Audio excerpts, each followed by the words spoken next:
Imaginez une ville grouillante de vie. Des marchands qui crient le prix de leurs marchandises, des enfants qui courent dans les rues pavées, des artisans qui façonnent leurs œuvres, de nobles qui se prélassent dans leurs termes. Une ville ordinaire en ce mois d'octobre de l'an 79. Puis, en moins de 24 heures, le silence. Un silence de cendres, de gaz et de mort. Cette ville, c'est Pompéi, et son histoire est l'une des plus fascinantes et des plus terrifiantes de toute l'Antiquité. Pompéi n'est pas une cité ordinaire. Nichée au pied du Vésuve, à une vingtaine de kilomètres au sud-est de Naples, elle occupe une position enviable sur la côte tyrrhénienne, à l'embouchure du fleuve Sarno. Fondée probablement entre le 7e et le 8e siècle avant notre ère par des populations osques, elle passe ensuite sous l'influence étrusque, puis samnite, avant de devenir une colonie romaine en 80 avant Jésus-Christ. À l'époque de sa destruction, Pompéi est une ville romaine prospère et cosmopolite dont la population est estimée entre 10 000 et 15 000 habitants. C'est une cité de plaisance autant que de commerce. Elle produit du vin, de l'huile d'olive, des tissus. Ses rues sont animées de tavernes, de boutiques, de maisons closes, de boulangeries dont on a retrouvé les fours intacts 2000 ans plus tard. Ses demeures bourgeoises sont ornées de fresques d'une beauté saisissante. Ses temples, son forum, son amphithéâtre, l'un des plus anciens du monde romain, témoignent d'une vie civique intense. Bref, Pompéi est une ville qui vit, qui respire, qui vibre. Ce que ses habitants ignorent, en revanche, c'est qu'ils vivent au pied d'un volcan. La précédente éruption du Vésuve remontait à plus de 3500 ans avant notre ère et n'avait laissé aucun souvenir dans la mémoire des hommes. Les Romains ne savaient tout simplement pas que cette montagne fertile était un volcan. Pour eux, le Vésuve est une montagne comme une autre, couverte de vignes et de forêts, une montagne généreuse dont le sol volcanique nourrit une agriculture abondante. Une montagne surtout qui se tait depuis des millénaires, jusqu'au jour où elle décide de rugir. Le réveil du Vésuve ne survient pas sans avertissement. 17 ans avant la catastrophe, le 5 février 62 de notre ère, un puissant séisme frappe la baie de Naples et cause des dégâts considérables à Pompéi. Certains de ces dommages n'avaient pas encore été réparés lors de l'éruption finale. Sénèque rapporte également que des centaines de moutons périrent aux alentours de la montagne, victimes de gaz toxiques s'échappant du sol. Un signe que l'activité volcanique souterraine se réveillait. En 64, un nouveau séisme frappe la région. Cette fois, pendant qu'un certain Néron se produit dans un théâtre à Naples. Anecdote savoureuse que les historiens Suétone et Tacite ont pris soin de noter pour la postérité. Vers l'an 70, de nouvelles secousses poussent une partie des habitants à quitter définitivement la ville. Puis, dans les 4 jours précédant la catastrophe, vers le 20 octobre 79, les tremblements reprennent, de plus en plus fréquents, de plus en plus violents. Les puits se tarissent, les sources se taisent. Le volcan, en absorbant les eaux souterraines, est en train de préparer son explosion. Mais les Pompéens, habitués depuis des générations aux petites secousses dans la Campanie, n'y voient rien d'alarmant. Ils restent, ils attendent, ils ne savent pas. Le matin du 24 octobre 79, Pompéi s'éveille normalement. Dans la maison des peintres, au travail, une équipe d'artisans badigeonne d'enduit frais un mur à décorer. Au forum, les marchands installent leurs étalages. Dans les thermes, les premiers clients de la journée commencent à s'installer. Puis vers 13h, tout bascule. Une explosion d'une violence inouïe éventre le sommet du Vésuve. Le bouchon de roche qui obturait le conduit volcanique est littéralement projeté dans le ciel. En quelques minutes, une colonne de gaz, de cendres et de pierres brûlantes s'élève à plus de 30 km de hauteur. 3 fois la hauteur de croisière d'un avion moderne avant de s'étaler en forme de champignon. C'est ce panache caractéristique que Pline le Jeune, alors âgé de 17 ans, observe depuis Mycène à l'autre bout de la baie de Naples. Il le compare à un pain parasol. Les vulcanologues donneront plus tard son nom à ce type d'éruption, une éruption plinienne. Son oncle, Pline l'Ancien, naturaliste de renom et commandant de la flotte romaine, décide de traverser la baie pour observer le phénomène de plus près et tenter de secourir des proches. Il ne reviendra pas vivant. Les vents poussent le panache vers le sud-est, directement au-dessus de Pompéi. Une pluie de lapilli, ces petites pierres ponces blanches, commence à s'abattre sur la ville au rythme de 15 cm par heure. En quelques heures, les rues sont impraticables. Les toits commencent à céder sous le poids. Environ 90% de la population parvient à fuir pendant cette première phase, en profitant des quelques heures de répit que leur laisse encore la pluie de pierres. Les autres, trop âgés, trop malades ou simplement trop confiants, restent chez eux, croyant que le pire est passé. Ils ont tout faux. Dans la nuit, la colonne éruptive commence à s'effondrer sur elle-même, générant ce que les géologues appellent des coulées pyroclastiques ou nuées ardentes.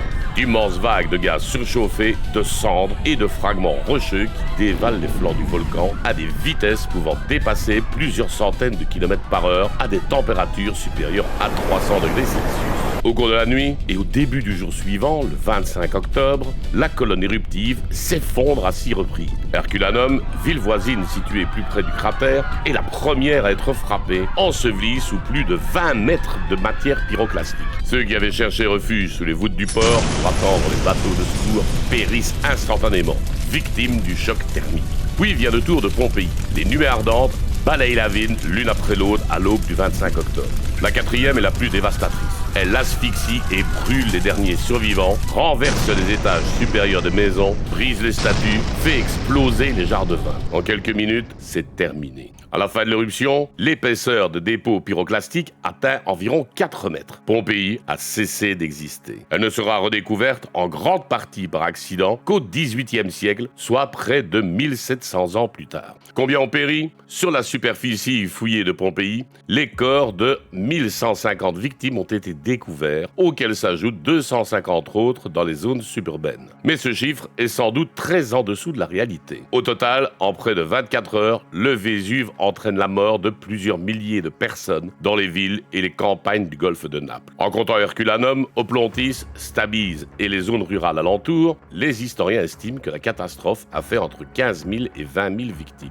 Ces victimes, nous les connaissons avec une précision troublante. À partir du 19e siècle, l'archéologue Giuseppe Fiorelli invente une technique ingénieuse, couler du plâtre dans les cavités laissées par les corps décomposés dans les couches de cendres. Le résultat est saisissant, des silhouettes figées dans leurs derniers instants. Un bras levé pour se protéger, une mère serrant son enfant, un homme tentant de ramasser ses économies. Des scènes d'une humanité bouleversante, traversant les siècles pour nous parvenir intacts. Mais au-delà de l'émotion, Pompéi est une mine d'or scientifique. Elle constitue le plus extraordinaire instantané de la vie romaine au 1er siècle. Rues, habitations, commerces, fresques, inscriptions électorales, graffitis obscènes, menus de taverne, outils d'artisans, tout est là, figé sous la cendre comme dans une capsule temporelle. C'est grâce à Pompéi que nous savons à quoi ressemblaient les couleurs d'une maison romaine, ce que mangeaient ses habitants, comment fonctionnaient ses commerces. C'est grâce à elle aussi que la vulcanologie moderne a pu définir et étudier en détail le mécanisme des éruptions pliniennes et des nuées ardentes. Pendant des siècles, tout le monde s'accordait sur la date, 24 août 79. Cette date venait des lettres de Pline le Jeune, adressées à l'historien Tacite 30 ans après les faits. Dans les copies médiévales de ces lettres, on lisait la date du 9e jour avant les calendes de septembre, soit le 24 août, affaire classée. Sauf que les archéologues ont commencé à tiquer. Depuis 1797, certains chercheurs ont relevé des indices troublants qui ne collaient pas avec une éruption estivale. Les corps ensevelis sous les cendres semblaient porter des vêtements plus chauds que les habits d'été légers portés en août. Des restes de feux de foyer ont été retrouvés. Les fruits frais trouvés dans les boutiques, figues, mûres, grenades, olives, sont typiques du mois d'octobre, tandis que les fruits d'été typiques d'août se trouvaient déjà séchés ou en conserve. Les grandes jarres de vin, quant à elles, étaient fermées et scellées, signe que les vendanges étaient terminées, ce qui, selon les agronomes antiques eux-mêmes, n'arrivait pas avant la mi-octobre au plus tôt. Un autre indice, numismatique celui-là, est venu renforcer la thèse automnale. Une monnaie retrouvée dans la main d'une femme morte dans la maison du Bracelet d'Or à Pompéi porte la marque de la 15e salutation impériale de Titus, survenue après le début du mois de septembre 79, rendant impossible une destruction de la ville en août. Mais le coup de grâce à la date du 24 août est venu en 2018. Lors de fouilles menées par l'archéologue Massimo Ossana dans la région 5 de la ville, un graffiti réalisé au charbon de bois est retrouvé sur un mur. Cette inscription porte la date du 16e jour avant les calendes de novembre, soit le 17 octobre. Si ce graffiti date bien de l'an 79, ce que la grande majorité des spécialistes considèrent comme probable, alors Pompéi ne pouvait pas avoir été détruite fin août au moment où il a été tracé. La destruction a bien eu lieu en octobre. Il faut toutefois noter une nuance. L'inscription ne comporte pas d'année ou d'indication qui permet d'établir un lien indubitable avec l'an 79 plutôt qu'avec une année antérieure. Le débat reste donc théoriquement ouvert, même si la convergence de tous les autres indices archéologiques rend la datation d'octobre 79 quasi certaine aux yeux de la communauté scientifique. Pompéi est morte un matin d'octobre il y a presque 2000 ans. Mais d'une certaine façon, elle ne mourra jamais. chaque coup de pinceau d'un archéologue, chaque scan au rayon X d'un squelette, chaque analyse chimique d'un fragment de fresque ramène à la vie un peu cette cité engloutie. Les fouilles continuent encore aujourd'hui et chaque année apporte son lot de découvertes. En 2020, 2 corps parfaitement conservés ont encore été mis à jour. En 2024, un couple a été découvert dans une chambre, la femme tenant dans sa main une petite fortune en pièces et en bijoux. Ultime et dérisoire protection contre la fureur du Vésuve. Pompéi nous parle. Il nous parle de la fragilité des civilisations, de l'illusion de la permanence et de la brutalité soudaine avec laquelle l'histoire peut basculer. Elle nous rappelle aussi que derrière chaque vestige archéologique, il y a un être humain avec ses peurs, ses espoirs, ses habitudes, surpris par la mort au détour d'une journée ordinaire. Le Vésuve, lui, se dresse toujours au-dessus de la baie de Naples et il se tait pour l'instant.